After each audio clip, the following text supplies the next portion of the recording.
Salam Bapak Ibu yang dikasihi oleh Tuhan, selamat malam. Ketemu kembali kita di Mesbah Doa malam hari ini bersama kami, saya dan istri saya dan anak saya sama Pak Hadi. Kiranya bisa memberkati kita semuanya di Mesbah Doa kita kali ini, dan sebelumnya mari kita berdoa.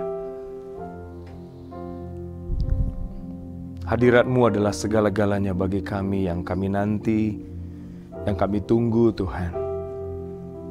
Malam hari ini kami minta Roh-Mu berkarya. Bila kuasa-Mu mengalir, sembari pujian penyembahan dinaikkan, sembari firman disampaikan. Bila umat-Mu dilepaskan, umat-Mu dibebaskan, umat-Mu disembuhkan Tuhan. Dan biarlah malam hari ini adalah malam terobosan, malam mujizat Tuhan bagi anak-anak-Mu yang mengikutinya Tuhan. Terima kasih, kuasai tempat ini, bahkan kuasai Tuhan hidup kami dimanapun kami berada Tuhan. Kami minta tudung ilahi, kami minta hadirat-Mu dan kemuliaan-Mu melingkupi kami sepanjang Tuhan Mesbah Doa malam hari ini. Roh Kudus, kami bebaskan Engkau berkarya. Kami bebaskan tuh bekerja menjamah umat-Mu dimanapun mereka berada. Terima kasih Bapa. Di dalam nama Tuhan Yesus kami berdoa. Haleluya. Tak pernah tinggalkan perbuatan tangan-Mu, Yesus, Kaulah penciptaku. Sehelai rambutku jatuh, Engkau pun tahu. Yesus, Kau pedulikanku. Yesus, Kau perhatikanku. Takkan pernah terlambat pertolongan-Mu, takkan pernah terlelap Kau menjagaku. Kaulah segalanya yang ku perlu di setiap jalanku, sebab Engkau Allah yang tahu yang terbaik di dalam hidupku.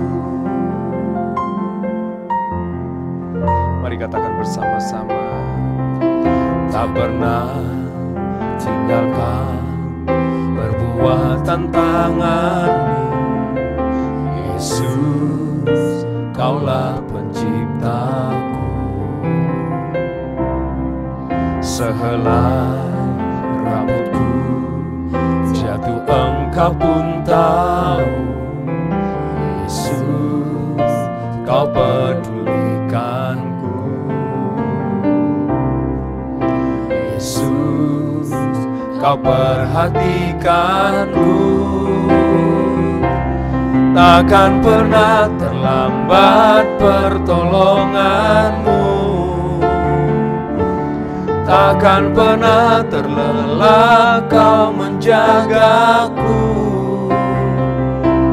Kaulah segalanya yang ku perlu di setiap jalanku, sebab Engkau Allah yang tahu yang terbaik di dalam hidupku. Takkan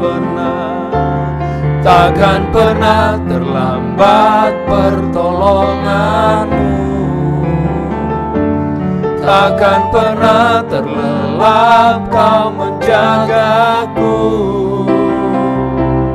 Kaulah segalanya yang ku perlu di setiap jalanku, sebab Engkau Allah yang tahu yang terbaik di dalam hidupku. Takkan pernah terlambat pertolongan-Mu, takkan pernah terlelap Kau menjagaku. Kaulah segalanya yang ku perlu di setiap jalanku, sebab Engkau Allah yang tahu yang terbaik di dalam hidupku. Sebab Engkau Allah yang tahu yang terbaik di dalam hidupku. Sebab Engkau Allah yang tahu yang terbaik di dalam hidupku.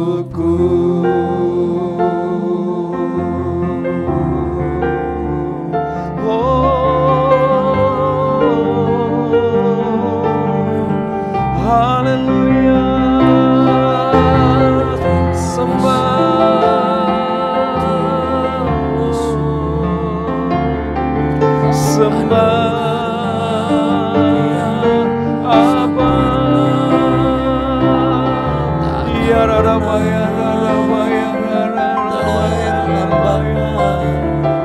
tak pernah terlambat pertolongan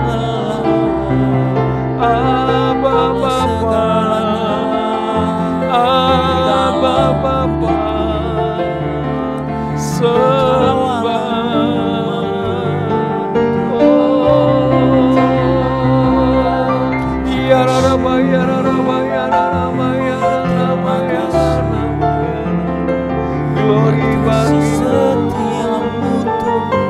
glory bagimu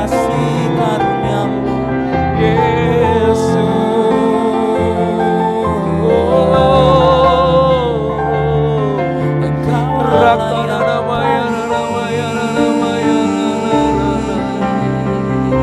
Haleluya, Tuhan. Terima kasih Yesus. Terima kasih Yesus. Engkau Allahku, Engkau Raja. Takkan pernah terlambat pertolonganmu.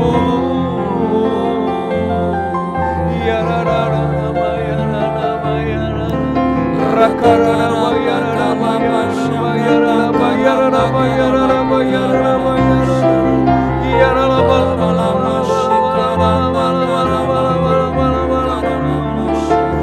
Haleluya.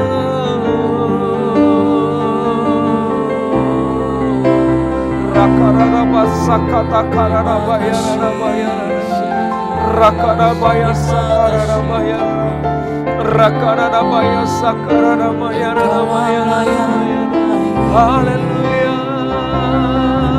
haleluya.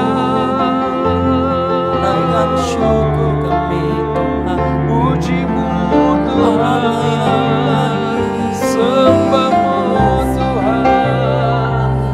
Ya Rama ya Rama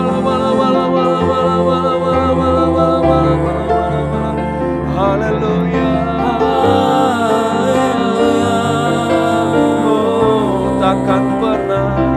Takkan pernah terlambat pertolonganmu, ya.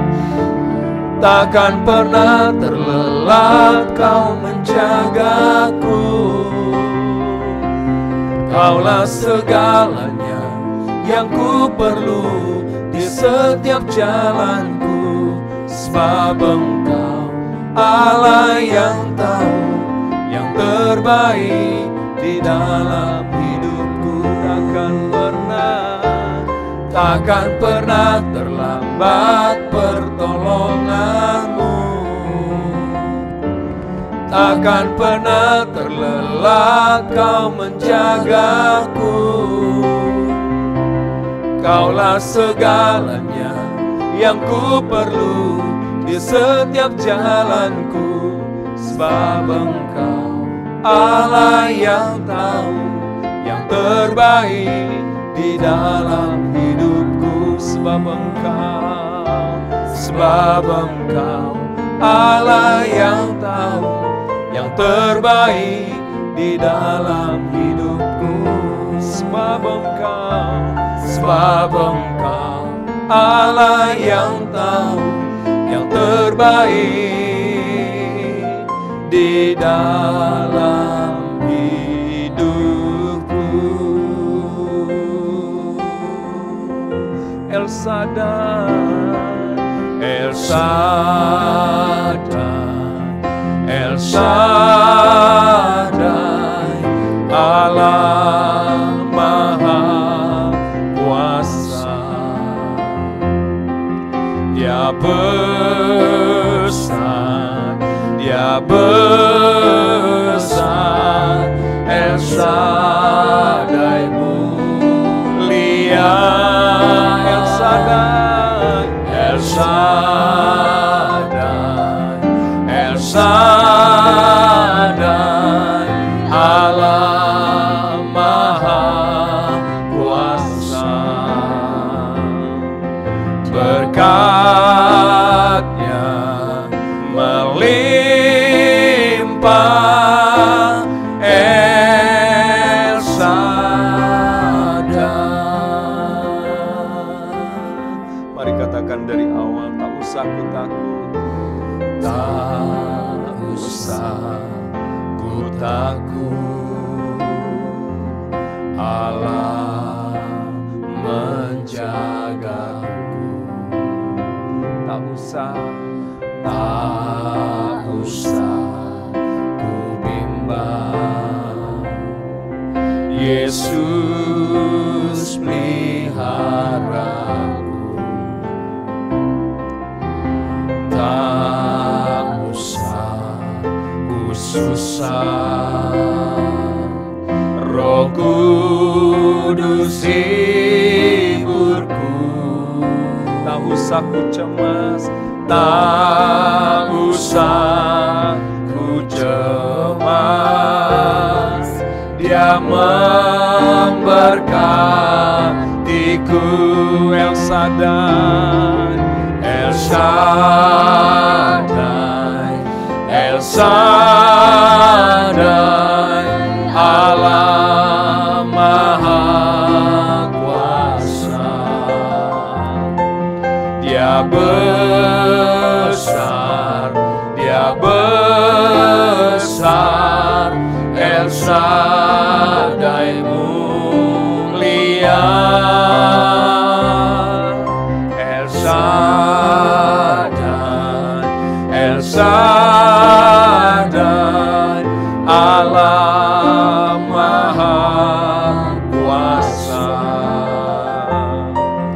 Berkat-Nya melimpah, El Shaddai, El Shaddai, El Shaddai, Allah Maha Kuasa. Dia besar, Dia besar, El Shaddai mulia. El Shaddai, El Shaddai, Allah Maha Kuasa. Berkat-Nya melimpah, berkat-Nya melimpah, El Shaddai. Berkat-Nya melimpah, berkat-Nya melimpah, El Shaddai. Berkat-Nya melimpah, berkat-Nya melimpah,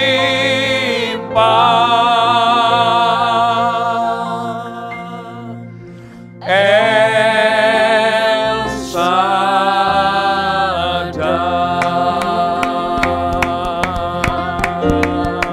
Haleluya, haleluya.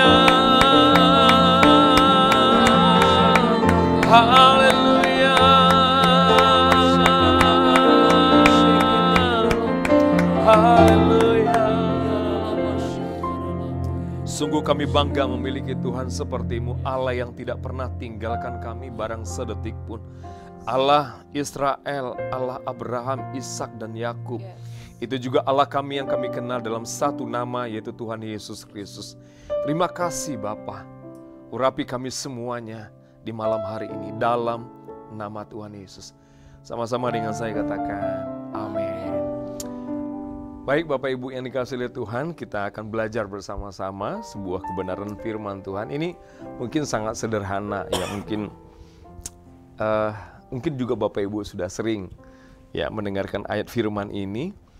Tapi izinkan saya menyampaikan firman ini karena ini yang Tuhan taruh dalam hati saya.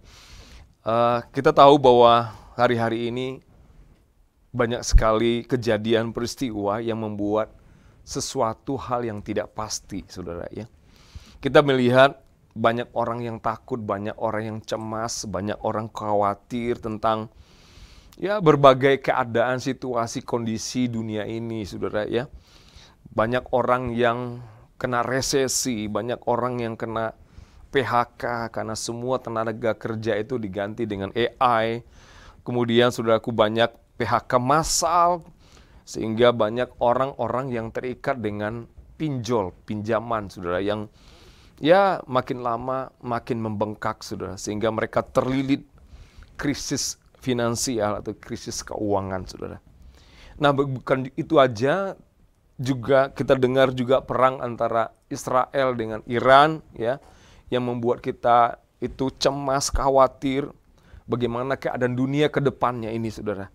Bukan lain lagi sakit penyakit sehingga membuat masa depan itu tidak ada kepastian, khususnya bagi anak-anak muda yang mungkin mencari pekerjaan. Susah sekali hari-hari ini untuk mencari pekerjaan. Oleh karena itu kita belajar akan kebenaran firman Tuhan. Kondisi bisa buruk, keadaan bisa buruk, tapi firman Tuhan adalah jawaban dari segalanya.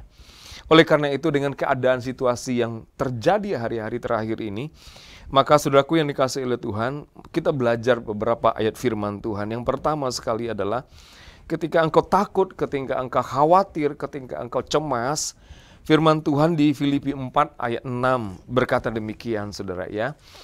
Janganlah hendaknya kamu khawatir tentang apapun juga, tetapi nyatakanlah dalam segala hal keinginanmu kepada Allah dalam doa dan permohonan dengan ucapan syukur. Nah, keadaan situasi, saya tidak tahu kondisi saudara, apakah juga hari-hari ini saudara rasa takut, rasa cemas, rasa khawatir.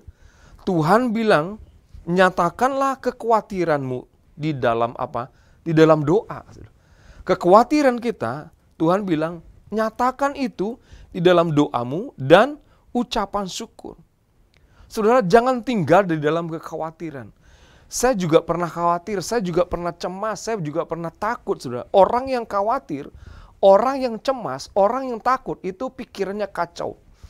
Dia nggak bisa fokus, saudaraku ya. Kemudian jam tidurnya terganggu, dia nggak bisa tidur dengan nyenyak. Akhirnya apa? Karena tidak istirahat yang cukup, maka daya tahan tubuhnya turun, sehingga timbul berbagai penyakit, saudara. Orangnya tidak bisa fokus, mungkin ya secara psikis dia bisa marah, sedikit aja tersinggung, marah, saudara. Karena apa? Karena takut dan cemas, saudara. Nah, saya tidak tahu kekhawatiran apa yang sudah alami. Saya tidak tahu kecemasan apa yang sudah alami hari-hari ini. Tapi firman Tuhan berkata, saudara, nyatakanlah kekhawatiranmu di dalam doa dan ucapan syukur. Oleh karena itu, saudaraku, ketika engkau khawatir, apa yang kau inginkan, apa yang kau rindukan di kekhawatiran saudara, Tuhan bilang, keinginan-keinginanmu di tengah-tengah kecemasanmu, di tengah-tengah kekhawatiranmu, itu nyatakan di dalam doa-doa saudara. Nah, saudaraku yang dikasihi, kenapa saudara? Ya, Tuhan bilang begitu. Sebagai manusia kita tidak mungkin terlepas dari rasa takut, rasa cemas, rasa khawatir. Karena kita manusia, kita punya perasaan, saudara. Semua manusia pernah mengalaminya. Tapi Tuhan kasih jalan keluar, nyatakan keinginanmu di dalam kekhawatiranmu itu kepada Tuhan di dalam doa. Dan yang kedua adalah dengan ucapan syukur. Nah, pertanyaannya, kenapa sih kita mengucap syukur di tengah-tengah kekhawatiran? Mengucap syukur di tengah-tengah ketakutan, mengucap syukur di tengah-tengah kecemasan kita. Karena, saudara, ada beberapa alasan. Yang pertama adalah karena semua kejadian dan peristiwa ada dalam kendalinya Tuhan. Saudara. Ya, semua peristiwa itu ada dalam kendali Tuhan gitu. Karena itu di dalam Mazmur 103 ayat 19, saya minta istri saya baca. Mazmur 103 ayat 19. Tuhan sudah menegakkan tahtanya di sorga dan kerajaannya berkuasa atas segala sesuatu. Nah, Tuhan itu menegakkan tahtanya di sorga dan kerajaannya berkuasa atas segala sesuatu. Jadi kenapa kita mengucap syukur? Karena tidak ada pun yang terjadi di muka bumi ini, bahkan yang terjadi dalam diri kita tanpa seizin, tanpa sepengetahuannya Tuhan. Oleh karena itu, kalau semua yang terjadi dalam hidup kita itu seizin dan sepengetahuan Tuhan, maka saudara dan saya, Tuhan bilang mengucap syukurlah. Karena kekhawatiranmu, ketakutanmu itu Tuhan tahu. Dan apa yang menjadi kerinduan hatimu, keinginan hatimu, juga Tuhan tahu. Oleh karena itu, saudara, apa yang saudara inginkan di kekhawatiran saudara, Tuhan bilang, nyatakanlah di dalam doamu dengan ucapan syukur. Oleh karena itu, saudara, kenapa kita mengucap syukur? Karena, saudara, tidak ada satupun peristiwa kejadian yang terjadi dalam hidup saudara tanpa seizin dan sepengetahuan Tuhan. Kenapa? Karena kita ini ada dalam kendali dan kuasanya, saudara. Nah, alasan yang kedua, saudara ya, Tuhan tidak pernah merancangkan jahat bagi saudara. Sekali-kali itu Tuhan tidak pernah merancangkan yang jahat. Kenapa? Karena Yeremia 29 ayat 11, ini saya akan baca. Yeremia 29 ayat 11. Sebab aku ini mengetahui rancangan-rancangan apa yang ada padaku mengenai kamu. Demikianlah firman Tuhan, yaitu rancangan damai sejahtera dan bukan rancangan kecelakaan, untuk memberikan kepadamu hari depan yang penuh harapan. Ya, Tuhan bilang di Yeremia 29 ayat 11 bahwa Tuhan tidak pernah merancangkan yang jahat dalam kehidupan kita. Sekalipun menurut kita ini ada sesuatu yang buruk. Ada sesuatu hal yang tidak kita inginkan. Tapi ketahuilah firman Tuhan, Tuhan tidak pernah merancangkan yang jahat. Dia selalu merancangkan yang baik. Sekalipun kita kadang-kadang tidak tahu kenapa keadaan situasi kondisi kita alami seperti ini. Keadaan yang buruk mungkin menurut kita. Tetapi sesungguhnya Tuhan itu sedang merancangkan yang baik. Bukankah kita ini itu ibaratnya tanah liat di tangan penjunan. Dia siap untuk membentuk kita. Dia siap untuk membentuk kita sesuai dengan keinginannya, saudara. Karena itu kalaupun menurut kita sepertinya sesuatu terjadi yang buruk dalam kehidupan kita. Tapi ayat firman berkata Tuhan tidak pernah merancangkan yang baik. Merancangkan yang buruk maksud saya. Dia selalu merancangkan yang baik. Nah, karena itu di Yesaya 55 ayat 8 saya akan bacakan. Sebab rancanganku bukanlah rancanganmu, dan jalanmu bukanlah jalanku, demikianlah firman Tuhan. Seperti tingginya langit dan bumi, demikianlah tingginya jalanku dari jalanmu, dan rancanganku dari rancanganmu. Kenapa kita tidak tahu kalau keadaan buruk yang kita alami, tapi Tuhan bilang itu adalah rancangan yang terbaik? Karena pikiran kita dengan pikiran Tuhan itu jauh seperti langit dan bumi. Rancangan kita menurut kita baik, tapi belum tentu menurut Tuhan itu baik. Tapi apapun kondisi saudara, bagaimanapun situasi saudara, Tuhan sedang merencanakan yang baik dalam kehidupan saudara. Karena itu saudaraku yang dikasihi oleh Tuhan, ingat ayat ini. Ketika engkau cemas, ketika engkau khawatir, Tuhan bilang, Tuhan tidak pernah merancangkan yang jahat dalam hidup saudara. Nah, kemudian itu yang pertama, saudara ya. Ketika kita khawatir, kita cemas, Tuhan bilang, nyatakanlah keinginanmu di dalam doa dan ucapan syukur. Nah, yang kedua, saudara ya, adalah di dalam Matius 6 ayat 25. Jangan engkau khawatir tentang hidupmu, tentang tubuhmu. Istri saya akan baca Matius 6 ayat 25. Matius 6 ayat 25, karena itu aku berkata kepadamu, janganlah khawatir akan hidupmu, akan apa yang hendak kamu makan atau minum, dan janganlah khawatir pula akan tubuhmu, akan apa yang hendak kamu pakai. Bukankah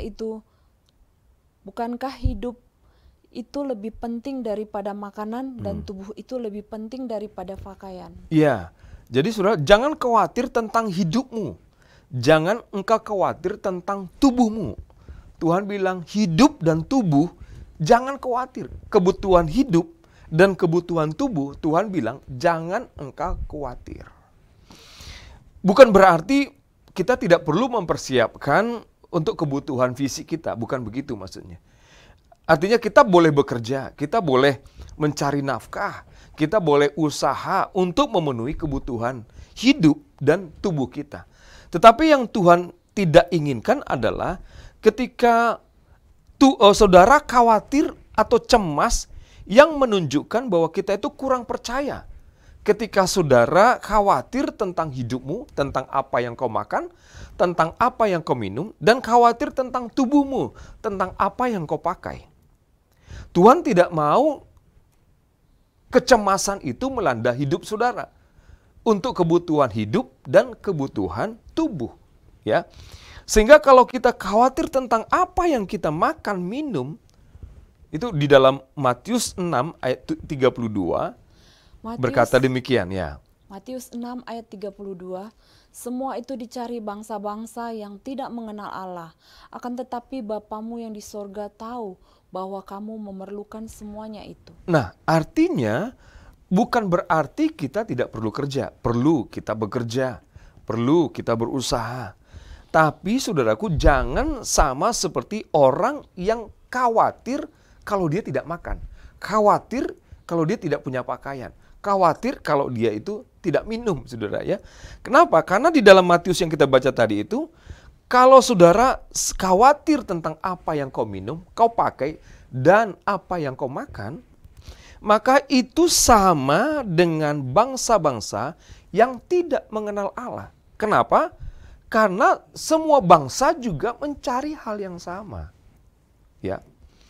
Akan tetapi Tuhan bilang, Bapamu yang di sorga tahu bahwa kamu memerlukan semuanya itu. Oleh karena itu, saudaraku, ketika khawatir tentang makanan, ketika engkau khawatir tentang minuman, khawatir tentang pakaian, itu sama seperti kita tidak mengenal Allah, tidak mengenal Bapa. Sama dengan orang-orang yang tidak mengenal Allah, saudara. Jadi kalau kita khawatir tentang kehidupan kita, khawatir tentang masa depan kita, khawatir dengan apa saja, saudara. Nah, itu sama dengan bangsa-bangsa yang tidak mengenal Allah. Padahal kita sering memuji, sering kita menyembah, sering kita beribadah, sering kita berdoa. Tapi kalau engkau khawatir tentang hidupmu, khawatir tentang tubuhmu, Tuhan bilang itu sama seperti bangsa yang tidak mengenal Allah. Percuma kita beribadah, percuma kita ibadah, percuma kita memuji, percuma kita menyembah, bahkan percuma kita berdoa. Kalau kita khawatir tentang hidup kita, khawatir tentang tubuh kita, itu sama dengan apa? Dengan bangsa-bangsa yang tidak mengenal Allah. Karena apa, saudara? Karena hidup itu lebih penting dari makan dan minum. Kenapa hidup itu lebih penting dari makan dan minum? Karena hidup saudara itu sudah ditebus oleh darah Yesus. Jadi hidup saudara itu sudah ditebus dengan darah Yesus yang mahal. Ya, dia perlu mati bagi kita. Dia perlu tersalibkan bagi kita. Dia perlu menderita bagi kita. Untuk apa? Untuk menebus hidup saudara. Jadi hidup saudara itu lebih penting daripada makanan dan minuman. Kenapa, saudaraku? Ya, karena keselamatan itu lebih penting daripada makanan. Keselamatan itu lebih penting daripada minuman. Bukankah banyak orang yang menjual keselamatannya hanya gara-gara makanan? Hanya gara-gara minuman. Kita banyak mendengar, saudara, ya, gara-gara tidak punya kerja, gara-gara lapar, gara-gara tidak punya pakaian, dia menjual keselamatannya. Tuhan bilang hidupmu itu lebih berharga dibandingkan dengan makanan dan minuman. Karena itu Tuhan bilang hidup itu lebih penting daripada sekedar makanan, sekedar minuman. Bukan berarti kita tidak perlu mencari makanan dan minuman, bukan begitu. Tapi kalau saudara cemas akan makanan, apa yang kau makan, cemas apa yang kau minum, cemas akan apa yang kau pakai, Tuhan bilang hidupmu lebih penting daripada itu semuanya.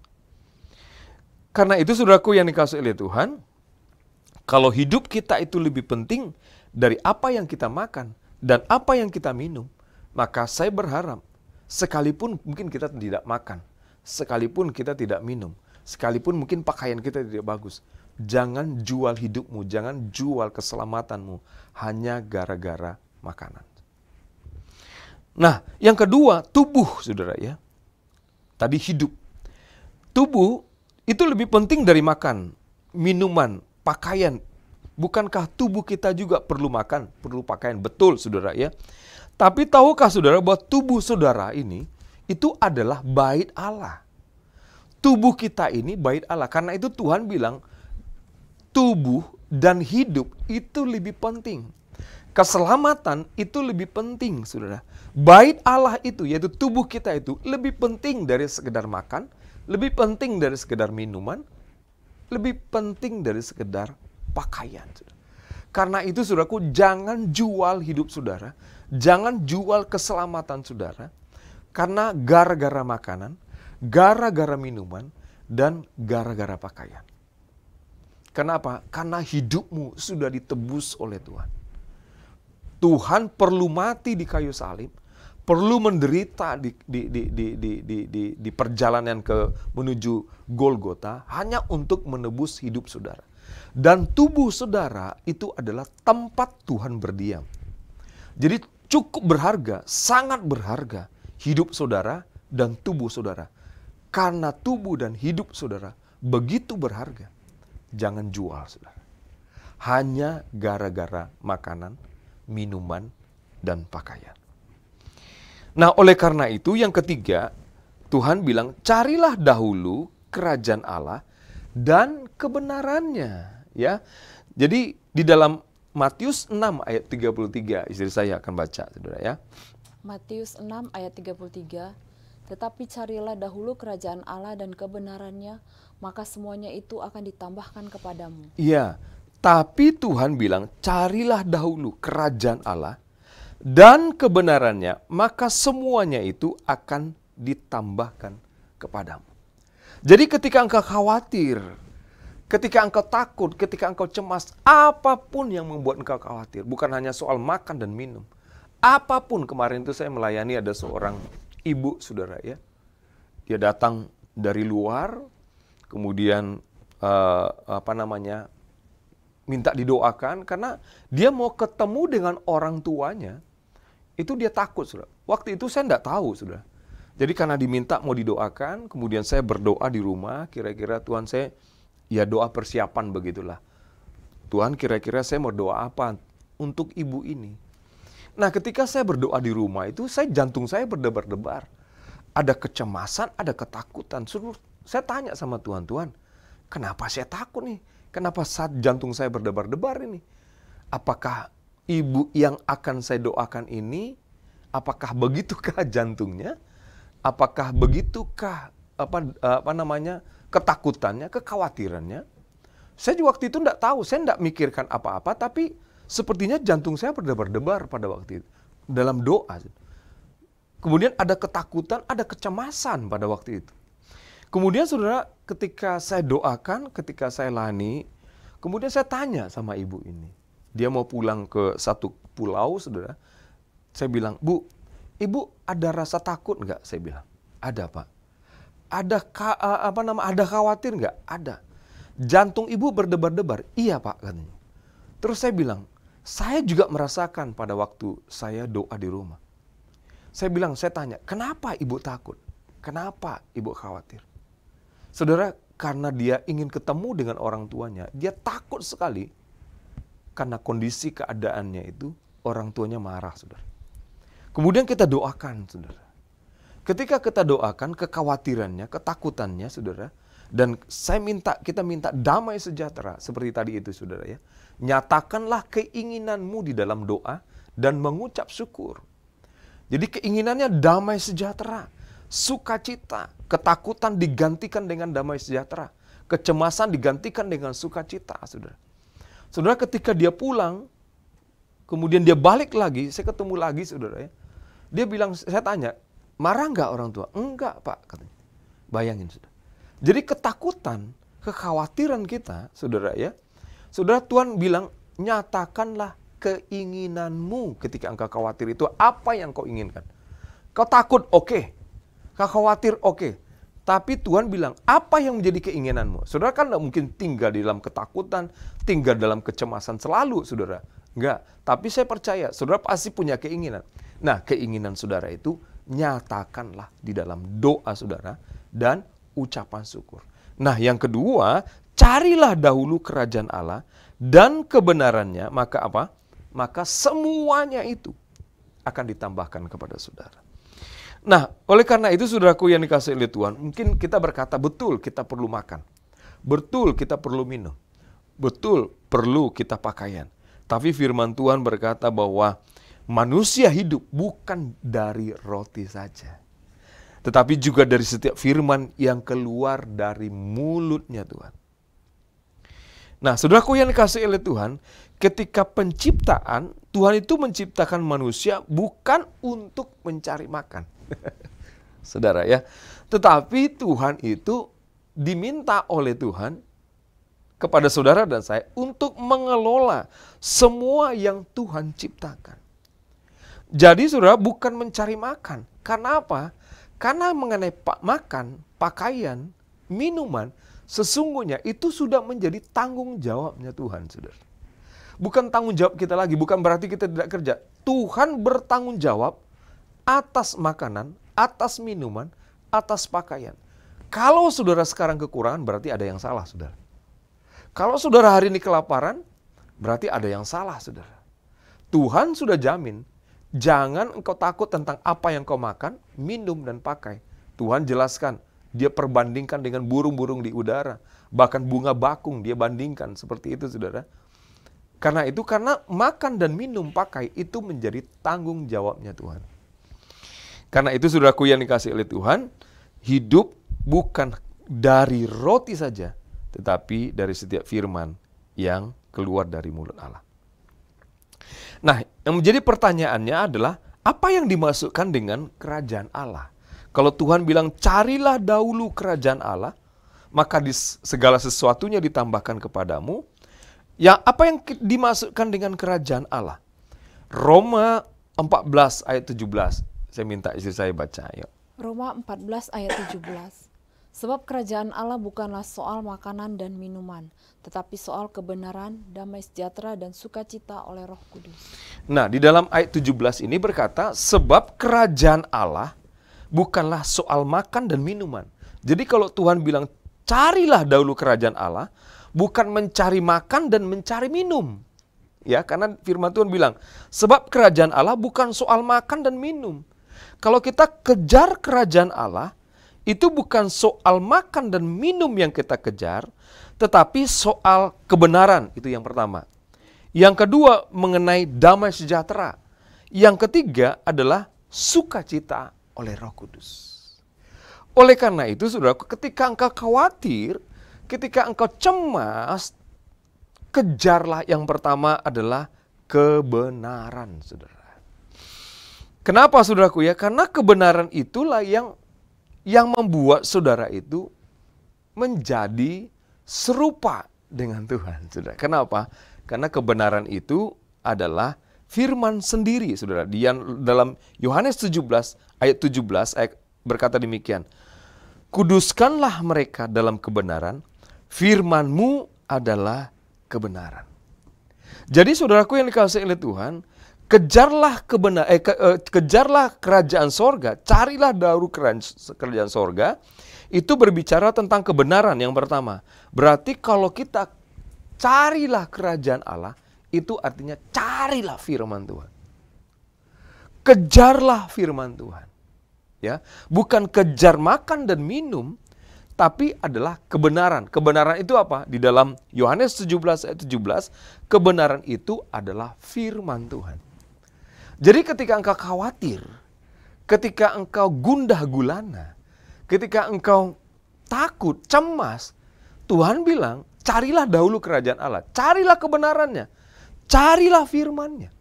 Apa firman terhadap persoalan dan pergumulan saudara yang membuat saudara takut, yang membuat saudara cemas, yang membuat saudara khawatir? Kejar firman Tuhan itu. Kenapa? Karena firman itulah kebenaran. Ketika saudara tangkap itu kebenaran, ketika saudara tangkap itu firman, firman itu adalah kebenaran. Saudara kesulitan keuangan, itu faktanya. Kebenarannya apa? Allahku akan memenuhi segala keperluan menurut kekayaan dan kemuliaannya. Itu kebenaran, itu firman. Faktanya kekurangan, oke, itu fakta. Tapi firman, apa kata firman? Seperti Filipi 4 ayat 19 tadi. Berkata bahwa Allahku akan mencukupkan kebutuhan dan keperluanku menurut kekayaan dan kemuliaannya. Oleh karena itu saudaraku yang dikasihi oleh Tuhan, saya tidak tahu kekhawatiran apa, ketakutan apa yang sedang melanda hidup saudara. Tapi pesan Tuhan, kejarlah firman. Kejarlah firman. Kondisi saudara bukan selalu itu benar. Tetapi saudaraku, ketika saudara dapat firman, itu adalah kebenaran. Dan ada hamba Tuhan berkata bahwa fakta itu akan tunduk kepada kebenaran. Oleh karena itu saudaraku yang dikasihi oleh Tuhan, kejarlah firman. Carilah kerajaan Allah, itu artinya carilah firman. Kenapa saudaraku ya? Karena kita ketika saudara mendapatkan firman, saudara sesungguhnya mendapatkan Allah. Karena firman itu adalah Allah sendiri. Ketika saudara mendapatkan firman, maka itulah kebenaran. Sekalipun faktanya saudara sakit, tapi itu bukan kebenaran. Sekalipun saudara kekurangan, itu fakta, tapi itu bukan kebenaran, saudara. Sekalipun saudara mungkin mengalami kesusahan, kesulitan, itu fakta. Tapi itu bukan kebenaran. Dan firman Tuhan, hamba Tuhan bilang bahwa fakta yang saudara alami, keadaan situasi yang buruk mungkin saudara alami, kecemasan, ketakutan yang saudara alami, itu akan tunduk kepada kebenaran. Oleh karena itu, kejar itu kebenaran. Supaya apa? Supaya fakta yang saudara alami, itu akan tunduk kepada kebenaran. Oleh karena itu, karena apa saudara ya? Karena Yesaya 55 ayat 11 berkata demikian ya. Firmanku yang keluar dari mulutku, ia tidak akan kembali kepadaku dengan sia-sia, tetapi ia akan melaksanakan apa yang kukehendaki dan akan berhasil dalam apa yang kusuruh kepadanya, saudara. Jadi saudaraku yang dikasihi oleh Tuhan, setiap firman yang saudara dapat ya itu merupakan perkataan Tuhan. Dan Tuhan bilang, setiap yang keluar dari mulutnya Tuhan, dia tidak akan pernah kembali dengan sia-sia. Dia pasti melakukan sesuai dengan apa yang Tuhan firmankan. Oleh karena itu, Tuhan bilang, kejarlah firman. Carilah firman. Kenapa saudaraku ya? Karena itulah kebenaran. Nah saudaraku yang dikasihi oleh Tuhan, firman itu ada dua, saudara ya. Yang pertama adalah firman yang tertulis, mulai dari Kejadian sampai Wahyu, itu firman.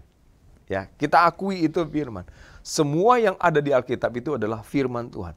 Nah, apa yang dicatat, yang ditulis mulai dari Kejadian sampai Wahyu, itu adalah firman, itu adalah kebenaran, saudara. Kondisi, keadaan, situasi saudara, itu fakta.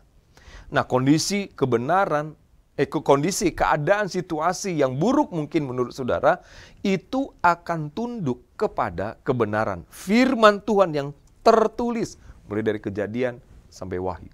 Oleh karena itu, gembala kita sering sekali berkata, bacalah firman Tuhan. Bacalah firman Tuhan setiap hari, saudara. Saudaraku yang dikasih oleh Tuhan, saya satu kali ya, waktu itu tahun udah lama sih sebenarnya ya. Ketika itu saya masih sendiri seingat saya, tapi istri saya bilang kita sudah menikah katanya. Waktu itu saya pertengahan bulan itu saya nggak ada duit sudah waktu itu. Kemudian karena tidak ada duit, waduh, saya mau pinjam sama teman, saya malu saudara. Kalau seandainya saya pinjam pasti dikasih, nggak mungkin nggak dikasih. Cuman malu saudara pada waktu itu. Wah, itu saya nggak ngerti, saya uring-uringan. Karena apa? Karena saya nggak punya keluarga, waktu itu saya masih di Manokwari saudara. Saya nggak punya keluarga, ya keluarga saya pasti teman-teman di gereja gitu ya. Saya mau pinjam sama teman saya, tapi saya malu. Apa yang saya lakukan? Kemudian saya berangkat pagi-pagi, saudara. Berangkat pagi-pagi, kemudian saya nyanyi di lantai 2 karena ruangan saya itu di lantai 2. Saya nyanyikan Filipi 4 ayat 19, Allahku akan memenuhi keperluanku menurut kekayaan dan kemuliaan di dalam Kristus Yesus. Saya nyanyikan, Allahku kan memenuhi kebutuhanku menurut kekayaan dan kemuliaannya. Terus saya nyanyikan berulang-ulang. Itu firman. Itu firman yang tertulis. Itulah kebenaran. Faktanya saya nggak ada duit. Tapi firman berkata apa? Allahku akan mencukupkan, akan memenuhi segala keperluanmu menurut kekayaan dan kemuliaannya di dalam Kristus Yesus. Nah itu firman.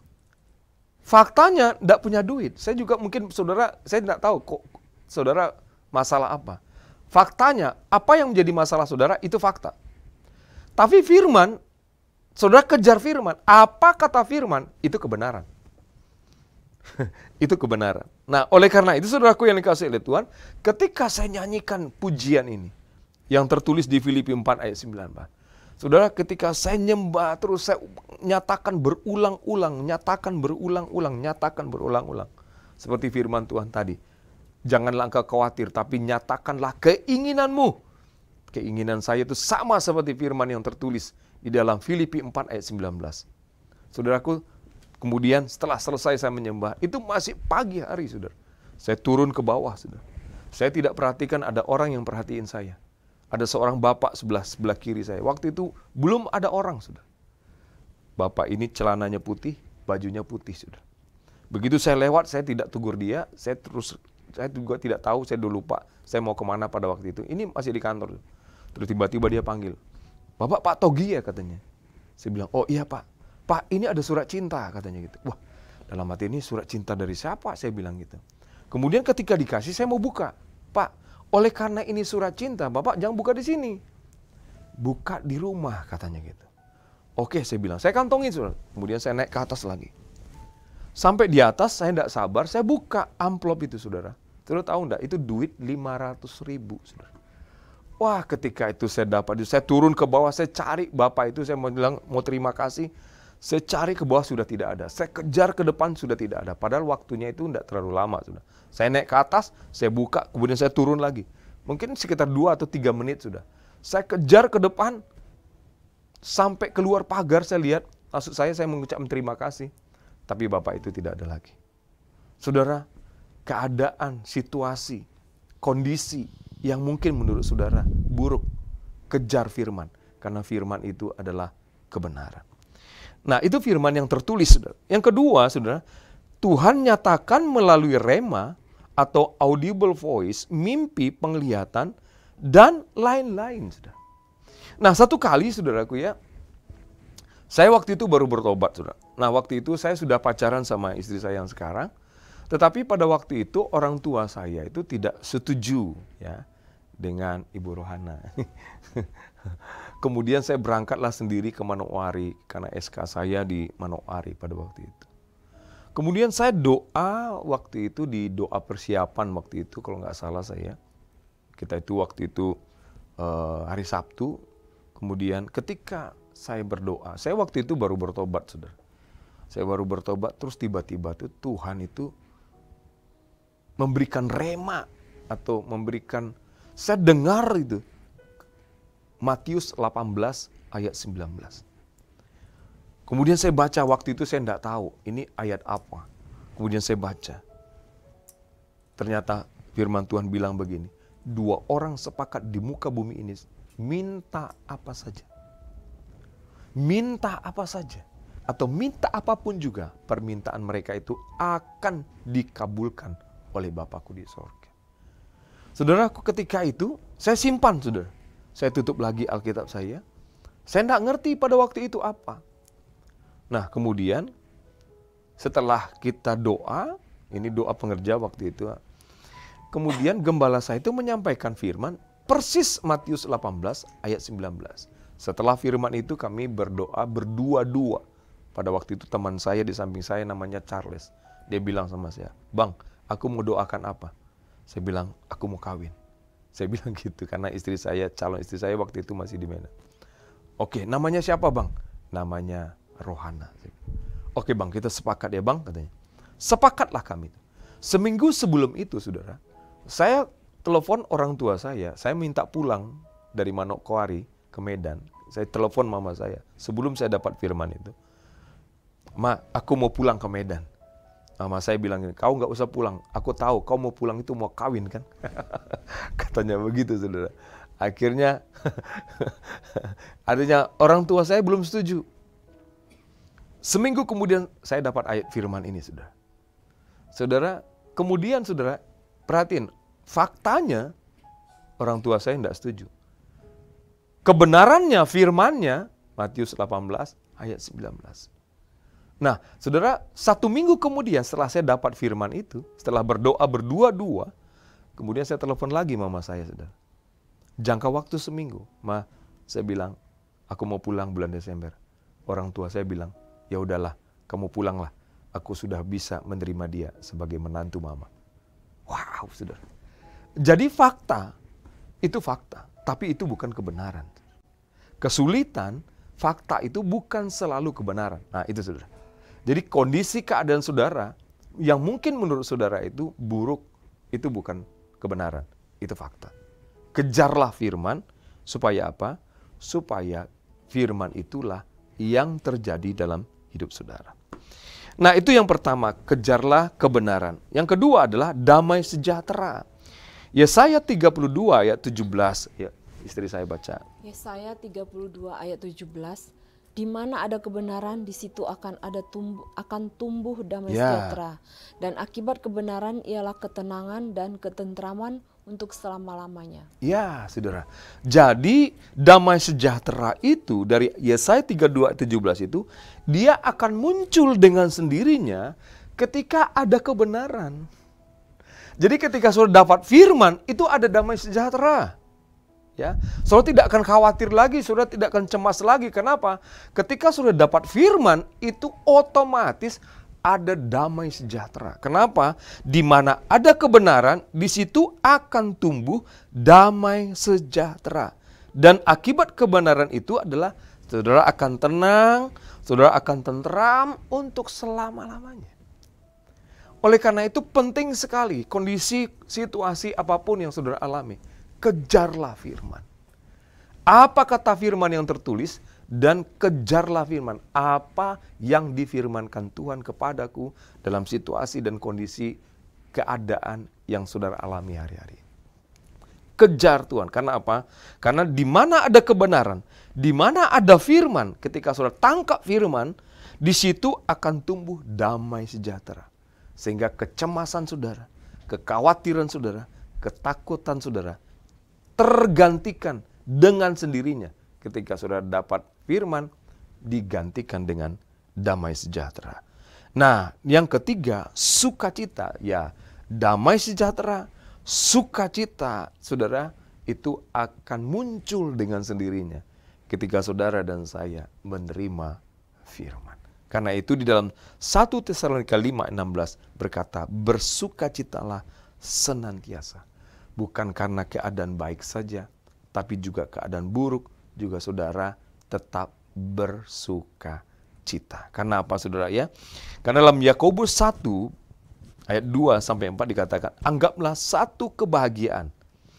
Anggaplah suatu kebahagiaan, saudara-saudaraku, apabila kamu jatuh dalam berbagai pencobaan, karena kamu tahu bahwa ujian imanmu itu menghasilkan ketekunan.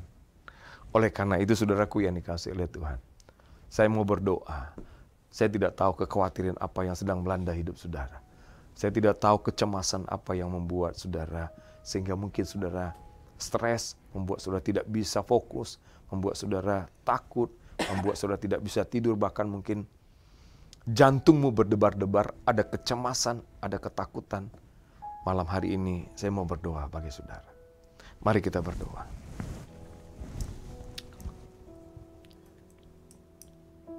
Bapa, kami bersyukur dan berterima kasih kepadamu malam ini. Kebenaran firman-Mu sudah hamba-Mu sampaikan, Tuhan. Kami berdoa untuk anak-anak-Mu yang mendengarkan di mesbah doa malam hari ini. Tuhan, ketakutan, kecemasan, kekhawatiran yang melanda hidup mereka, aku minta lepaskan firman malam hari ini. Karena firman itu adalah kebenaran, Tuhan. Di dalam nama Tuhan Yesus Kristus, yang sakit biarlah Kau sembuhkan. Karena firman-Mu berkata, oleh bilur-bilur-Mu sakit penyakit kami disembuhkan. Sakit penyakit kami fakta, tapi kebenarannya, firman-Nya adalah bahwa bilur-bilur-Mu menyembuhkan kami. Tuhan, kami berdoa juga mungkin untuk teman-teman kami yang khawatir tentang keturunan mereka, yang belum mempunyai anak. Tuhan, itu fakta, tapi kebenaran-Mu berkata, beranak cuculah dan kuasailah bumi. Tuhan, aku berdoa dalam nama Tuhan Yesus, biarlah sakit Kau sembuhkan. Yang menginginkan keturunan Tuhan jasmani, kami minta buka Tuhan, buka kandungan mereka di dalam nama Tuhan Yesus. Karena Kau sendiri yang berfirman, itu kebenaran, yaitu beranak cuculah dan kuasailah bumi. Begitu juga Tuhan, kami percaya yang mengalami kondisi keuangan, yang struggle dibilang finansial, Tuhan, bukankah Kau yang memberkati kami berlimpah-limpah? Itu kebenaran. Sekalipun kesulitan, itu fakta, Tuhan. Tapi kami percaya, Tuhan, ketika kami melakukan seluruh prinsip-prinsip kebenaran tentang keuangan, kami percaya otomatis Kau akan memberkati kami berlimpah-limpah. Tuhan, aku berdoa di dalam nama Tuhan Yesus Kristus. Anak-anak-Mu yang takut, anak-anak-Mu yang khawatir, Tuhan, biarlah mereka temukan kebenaran itu malam hari ini. Firman-Mu lepaskan malam hari ini. Di dalam nama Tuhan Yesus. Bukan hanya yang tertulis, tapi apa yang Kau perdengarkan. Apa yang Tuhan ketika mereka membaca firman, ada rema yang muncul. Ada Tuhan penglihatan, ada mimpi, ada suara yang mereka dengar, yang berasal daripada Tuhan. Karena firman-Mu berkata, setiap firman yang keluar dari mulut-Mu tidak akan pernah kembali dengan sia-sia. Dia pasti melakukan sesuai dengan apa yang Kau firmankan. Terima kasih Tuhan Yesus, terima kasih. Kami serahkan seluruh kehidupan anak-anak-Mu Tuhan. Malam hari ini, Tuhan, biarlah gantikan ketakutan mereka, gantikan kecemasan mereka, gantikan kekhawatiran mereka dengan damai sejahtera ketika mereka mendapatkan kebenaran, yaitu firman Tuhan. Terima kasih Bapa, terima kasih Tuhan. Kami serahkan hidup mereka ke dalam tangan-Mu. Kami serahkan usaha mereka. Kami serahkan pekerjaan mereka. Kami serahkan keluarga mereka. Studi anak-anak mereka. Pelayan mereka. Kami serahkan dalam tangan-Mu. Kami percaya Tuhan Yesus, Engkau Allah kami, Jehovah Jireh, Allah yang mencukupkan. Jehovah Rafa, Allah yang memulihkan dan menyembuhkan. Allah Abraham, Allah Ishak, Allah Yakub. Di dalam nama Tuhan Yesus. Terima kasih Bapa. Mari Bapak Ibu yang dikasihi oleh Tuhan, angkatlah kedua tanganmu dan terimalah berkat yang berlimpah-limpah dari Allah Bapa di sorga. Cinta kasih dari anaknya yang tunggal itu Tuhan Yesus Kristus. Persekutuan yang manis, yang indah daripada Roh Kudus menyertai Bapak Ibu Saudara mulai hari ini sampai selama-lamanya.